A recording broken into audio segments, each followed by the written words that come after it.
Welcome to another episode of Let's Talk Tobago. I'm Davia Chambers, coming to you from the Concordia estate at Cecelia Road, Concordia. It's Tobago's newest ecotourism attraction, and today we'll tell you more about it as we explore this property. As usual, it's been an eventful week for us, so over the next half hour we will bring you up to date on all the major stories happening in Tobago. Stay with us for all the details, starting with this week's headlines.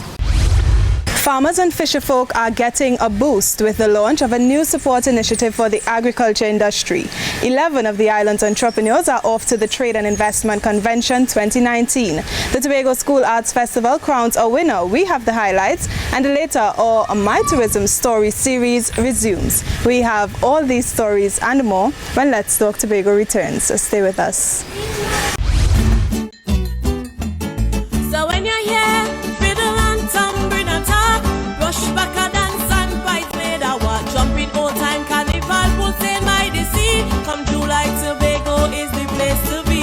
Tobago Heritage Festival from mid-July to August 1st. Tobago, it's the place to be. Come on here, both days down a let it all. Come and spend July in Tobago. Through the Concordia nature trails, you'll find a blossoming vegetable garden. It's filled with sweet peppers, okras, cucumbers, and tomatoes. Now, the launch of the Tobago Heritage Festival 2019 promised to be an immersive experience, and it did not disappoint. From the traditional ambience created to the strictly local eats and drinks provided, patrons got a taste of what's to come. Here's more. The theme song beckons everyone to come and see. And if the launch of the 2019 Tobago Heritage Festival is a sign of things to come, patrons are in for a real treat. The theme of this year's festival is an authentic educational experience, and this will be reflected in all aspects of the festival. We therefore intend to present authentic elements of Tobago's history in a fashion that allows participants to experience these events and take away some information of Tobago, its history, and its tradition. The Tobago Festival's Commission, in conjunction with the villages and community organizations, will attempt to improve the offerings at the festival by way of content, audience accommodation, and ambience. The Tobago Heritage Festival is going green once again, and every effort will be made to keep it strictly local. The Tobago Festival Commission is committed to green initiatives and will expand our deployment of recycled bins and continue our policy of non-use of styrofoam containers. Efforts will continue to ensure that local food and drink indigenous to Tobago is available throughout the festival. Following the chairman's opening remarks, the program then went straight into a cultural expression presentation. Good morning, class. Good morning. Read with me. An authentic education experience. Lovely. In the beginning, there was a tale. And in that tale held many laws, not the kinds that they pass in parliaments, but the ones told by folk. So I guess they call them folk laws. And in these laws hold ancestry, the kind that shouts out about Tobago's history that ties in with Plymouth's mystery tombstone. But don't have us in that box jumping in and out and in and out like we're playing hopscotch. And this said no ringer roses. Our pockets not full of any poses, even though these are the games Master Hall used to play. And, well, we've heard of a mini golf course, but there was mini crab racing with some giant-sized crabs.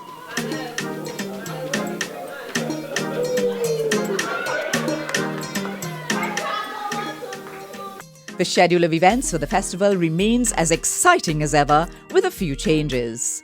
Some activities have been combined. For example, the Harvest Choir competition will take place during the Old Time Harvest in Roxborough, and participants can look forward to new events in Delaford, Scarborough, and Mount Grace.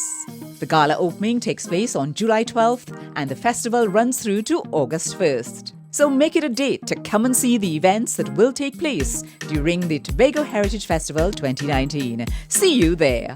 I'm Antoinette Mora for Let's Talk Tobago. Situated on approximately 50 acres of land is the Concordia Estate. It's an ecotourism nature trail established to promote the natural wonders of Tobago. The estate officially opened its doors in May and has great significance in preserving Tobago's heritage. Now, the main purpose of the Tobago Cold Storage and Warehouse Facility, or TECOSWAF, is to support the island's food producers and entrepreneurs. It's fulfilling that mandate with its latest project, the Fisherfolk and Livestock Support Initiative. We have more in this story. Farmers in Tobago know that access to adequate, quality and cost-effective feed is critical to their success, and they'll find it right here at the new feed depot recently opened by the Tobago Cold Storage and Warehouse Facility, or TECOSWAF. This, indeed, I know will bring about a relief for the fisher folk in Tobago on a whole. The company also issued 5 large ice merchandisers. These will provide the island's fisher folk with access to an adequate supply of ice for their journeys. They would no longer need to make long trips to the capital, Scarborough, for ice anymore. It's all in keeping with the Tobago House of Assembly's goal to create an environment for sustainable agriculture in Tobago. As we continue to grow, the Strategic Plan 2018 to 2021 was developed following consultations with our valued stakeholders, including the fishers and farmers. We identified new support initiatives for the farmers, such as the sale of a variety and affordable livestock feeds. This was indeed a bold initiative. The introduction of these initiatives is timely for those who are benefiting directly, the farmers and fisher folk. I realized they are selling back feed here. So I came in and I met a guy in the feed depot, very customer friendly. When he finished with me, I went to the purchasing area that he sent me to purchase. But I had my price list with me, and when I compared the price, they were compatible. I want to thank TECOSWAF for coming into the lives of Southwest. We are able to TECOSWAF to be more efficient to the fishermen by supplying them on a daily routine with ice, because as we all should be aware that ice is very important for the good quality fish that will be provided to us. Chief Secretary Kelvin Charles says now is a promising period for Tobago. He's pleased that TECOSWAF is fulfilling its mandate to offer high-quality goods and services to Tobagonians. These are exciting times for Tobago, for those willing to see that opportunities abound. Despite the distraction caused by some naysayers, and in spite of today's economic challenges. The Tobago House of Assembly purchased the business in 2004 from the National Insurance Property Development Company Limited. Concordia Estate was previously known as Barbados Bay Lots 16 and 24. Today it's home to a mini heritage museum, a hummingbird sanctuary, a vegetable garden, a nature trail and ATV track and several other attractions. We stop in at Trinidad now as Tobago entrepreneurs visited the sister isle for the popular Trade and Investment Convention. It allows business owners to showcase their goods and services as well as seek new business opportunities. Here's this story. From locally produced wine, teas and punches to clothing, these products and a whole lot more were available at the Tobago booth of the Trade and Investment Convention 2019. More than 10 entrepreneurs chosen by the Division of Finance and the Economy and the Division of Community Development, Enterprise Development and Labour participated in one of the biggest trade shows in this part of the world. We are really eager and we're waiting to hear a lot more success stories coming out of TIC 2019. Last year, a number of our businesses signed contracts, signed deals, a couple of them well over $1 million, and we're looking forward to another successful year. It is an eye-opening experience for those who are here for the first time. Many of them have expressed that they would have gotten some leads, they would have met with potential buyers and distributors so that there is some hope of continuity. For the entrepreneurs, it was an opportunity to network and create connections to expand their brands. And that's exactly what they did. What we are looking to do is to actually get the product into the Trinidad market. We want the name Cecelia and the fish products to be a local family name in every house in Trinidad and Tobago. So coming to TIC would have given us that opportunity to meet with some of the major distributors, some of the major investors, and also some of the supermarkets will have representatives here that would be interested in products that could really do well at their establishment. Our main goal is to expand our reach in Trinidad and look at other alternatives where we could improve our product quality and shelf life of the product. By yesterday, we even made contact with other supermarkets to do distribution too, so things are looking good. They also left an impression on patrons who could not resist the local products. I really want to promote these smaller ones as well too. In terms of this one in particular, because a lot of brands have popped up recently, but this one in particular, I like the taste of this one because you see a lot of people using the sorrel wines, and you see a lot of people doing the sea moss as well, but this one here has a really good blend. The mission of the Trade and Investment Convention is to create more business and trade opportunities for regional entrepreneurs. Tobago's archives has been reopened, providing access to a treasure trove of information and records dating back over 200 years. We tell you more after these messages. Stay with us. Let's Talk Tobago. We'll be right back.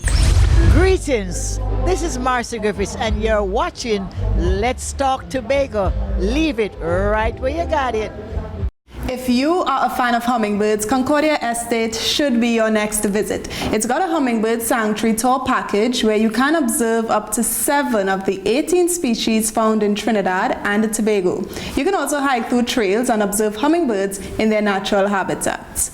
We move from the island's natural heritage to culture, as 38 schools across Tobago participated in this year's School Arts Festival. Now, this festival provides a learning experience for students as well as a forum to show off their talents. We have the highlights from the final day. Have a look. It's been dormant for over a decade, but the return of the Tobago Schools Arts Festival, held at the Shore Park Complex, saw schools turning out in their numbers. The student performers showcased a wide range of talent through music, dance, film, drama, and theatre. Former Tobago East MP Vanilla Allen Toppin was one of the judges. She says she is pleased to see the festival return. She's also happy with the theme selected, Winston Bailey, an ode to his creative genius. It's really excellent. We have seen a lot of excellent work in the schools, and Shadow's work is excellent. After 2 days of musical explosion and performances in speech band, first speaking and monologue, the judges had to choose a winner. In the end, Scarborough RC Primary School walked away with this year's Tobago Schools Art Festival winners, dominating many of the categories they entered.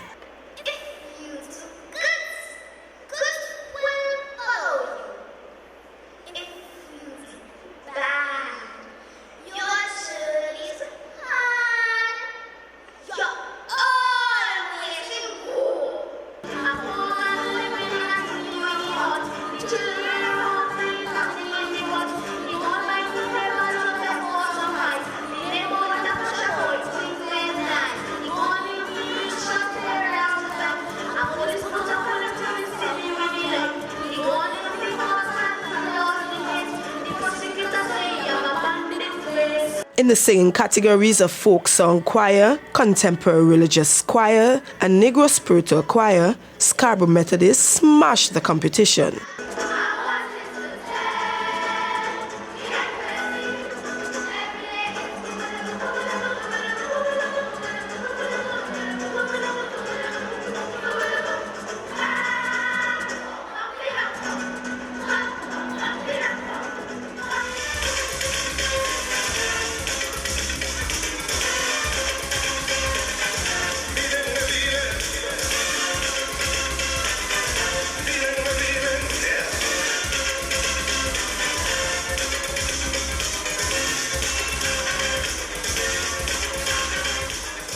Other results: Montgomery Government won in the African Rhythm Drumming and Monologue category.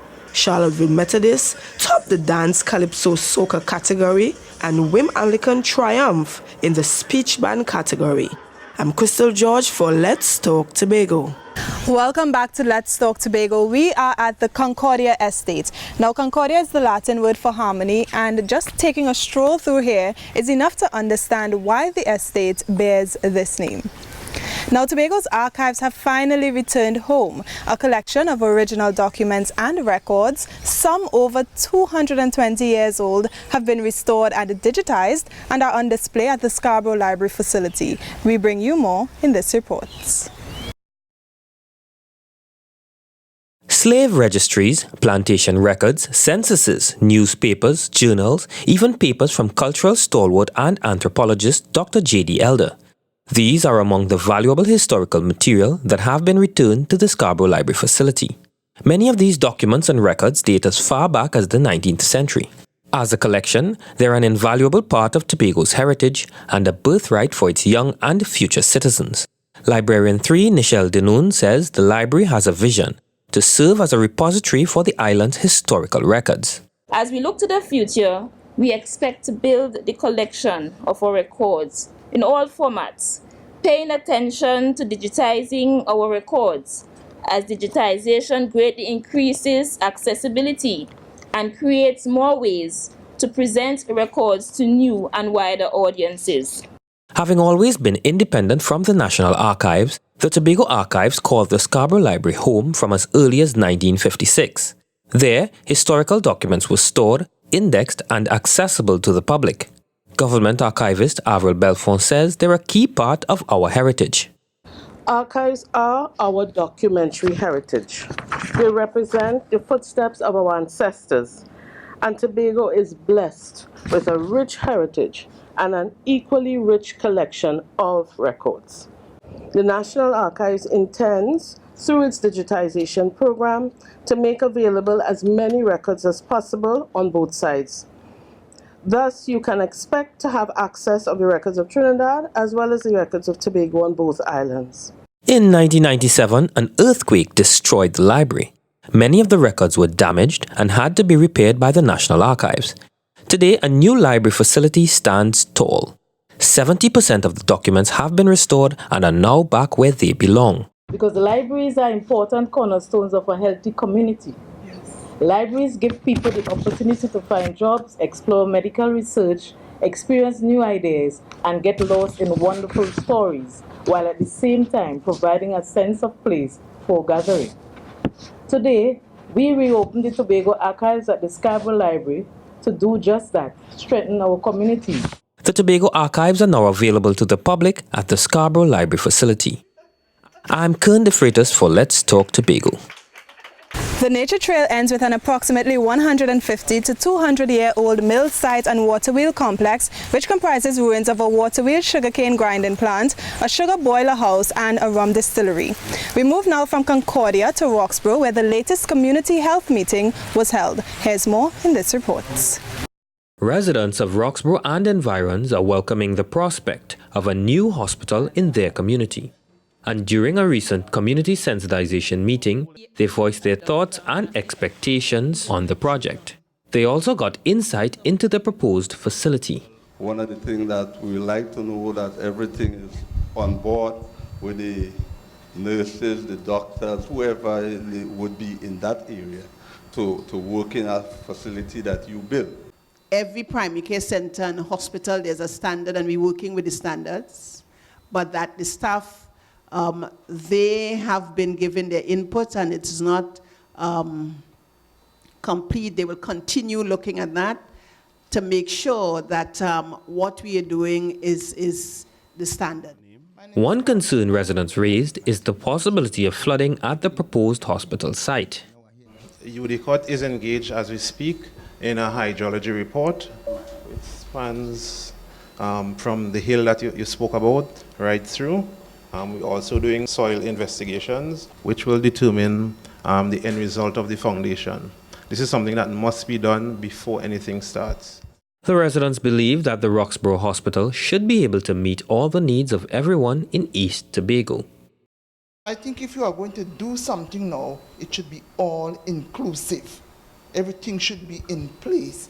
And added to that, I think we should also have a heliport like what we have in Scarborough to airlift people in this project also. We also want to cater for various services, and therefore we have to have other floors in the building here. And you asked about a heliport.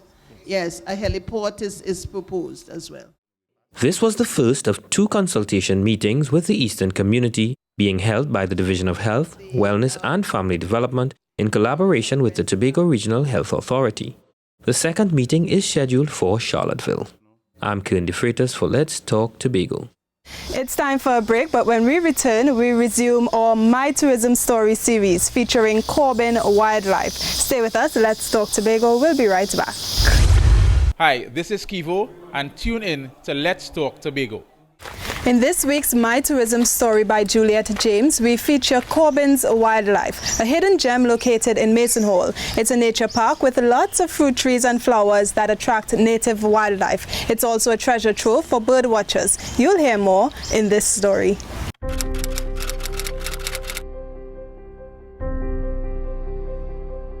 As a child growing up, my neighbors were hunters, so seeing them coming home with all these wild animals, I wanted to experience that part of it. So I started going to the forest with these guys, and because of that I became an experienced hunter. I decided, look, I'm in the wrong business. My name is Roy Corbin. The name of our business here, it's Corbin Local Wildlife Park. We have been in existence for approximately 8 years. 5 years we have been open to the public. The other years we took us a long time to get the infrastructure in, get the enclosures built, get the ponds prepared, so folks can come here and view the animals, the local animals, up close and personal. We have a range of local animals. I'm going to stress local because we are not dealing with exotics. So when you come here, you get to see the possums, which we call locally called a manikou. You get to see the iguanas. You get to see our national bird, that's called a cockroach or shakalaka. You get to see the moroccoy, a land turtle. That's one of the animals that you will not find in the forest here anymore because they were also hunted out. We encourage people to call us if there are damaged animals any part of the island, and we collect them, those animals, bring them in, nurture them back to health. Now the ones that are healthy enough to go back to the forest, we put them back in the forest. So that's part of our project here. It's at Corbin Local Wildlife Park. We are trying to bring back all the animals that have disappeared from Tobago because of bad management, overhunting and such. A lot of the local folks love to keep the wild animals as pets. Some of them you get them that tiny and then you realize they get to that size and they can't manage them anymore. So those animals, we take them in also, give them a home. Some of them we train them to hunt again. Those that do well, we put them back in the forest. Now, what makes our place different and unique? We are located in the forest. So when folks come here, you get a forest experience. You get to see the animals that we have here in enclosures happy. So we have also an active breeding and release program where we try our best to get all the animals that we have here breeding and the babies back into the forest. One of our main challenges that we had at Corbin Local Wildlife Park was our roads. Now, we did not let that keep us from going forward. What we did, we put aside 2 vehicles, purchased 2 vehicles, 2 4x4s, bringing folks in, and at present the roads are fixed, so it's very easy to get to Corbin Local Wildlife Park. Now, I must say, in business, you will have challenges, and it's how you overcome them. We have an active website, we have also a Facebook page and WhatsApp. So people have been getting our information, so that has been bringing a lot of people to us. Now we've been getting a lot of emails, folks wanting to book online. So that's one of the things that we're going to focus on and getting up and running so that when folks email and they want to pay online, we can collect that cash and go forward from there. For approximately 15 years of my life, I hunted, and before my eyes, I realized the animals were disappearing slowly. So I made a drastic change from hunter to protector, and today I'm a living example of what conservation really is. When people come to me here, a lot of people would ask me, Mr. Corbin, what pushed you in this direction? And my simple answer is my love for the animals. That passion grew deeper and stronger in me, and I noticed I started collecting damaged animals and taking them home. I got this snake about maybe 6 months ago, and it was damaged to the point where it couldn't move. There was a car, it looked like a car ran over it, so it was crushed on the head here. If you look close, you will see this scar. It's still there. We nurtured it back to health. Now the wound healed perfect. I grew very fond and very attached to this animal because I had to handle it 3 to 4 times a day, check the wound, make sure and close. We couldn't stitch it, so I had to use my hand and bring the skin back together and stuff like that. So at Corbin Local Wildlife Park, this is what evidence of what we do with the animals here. They're all loved. We need the entire island to come together to help us at Corbin Local Wildlife Park save Tobago's wildlife. My name is Roy Corbin, and that's my tourism story.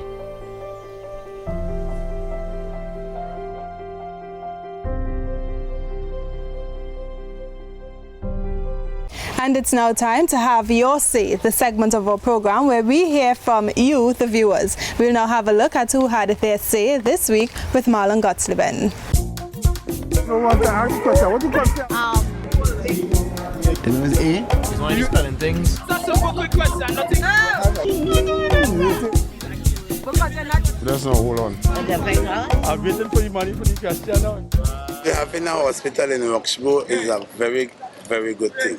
Because we're looking at patients, sometimes when a patient taking midnight, it's hard for ambulance to leave quite in Scarborough to go to Roxborough for the patient, especially if a patient is bleeding out.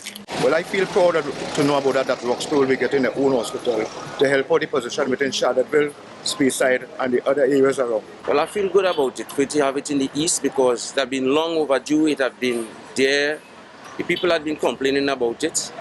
And the island has a fast development. That is very good because from traveling from Charlottesville to Scarborough, you can get plenty deaths between those times there. It's going to help save a lot of life. Anything concerning health is good. Regardless east or west, north or south is good. It's a very good step towards Tobago. And not only Roxborough, they should only do that. We should have a good health facility somewhere around between Castara or Moaya to feed around that area. Medical emergency, Scarborough is quite a journey. It's quite a rough journey, especially from Charlottesville or Speyside, So Roxborough is a good central place to have the hospital. The name is A. He's only spelling things. That's a quick question, nothing. There's no hold on. I'm waiting for the money for the question now. We have come to the end of yet another edition of Let's Talk Tobago, and as always, we thank you for watching. Please email us with your comments or queries about the program, and be sure to visit our website, like our Office of the Chief Secretary Facebook page, follow us on Instagram and Twitter, and subscribe to our YouTube channel. For more information about the services offered at Concordia Estate, you can visit their website at www.concordiaestate.com. From our house to yours, I'm Davia Chambers, along with the Department of Information, Office of the Chief Secretary, Tobago House of Assembly, wishing you a safe and very productive week.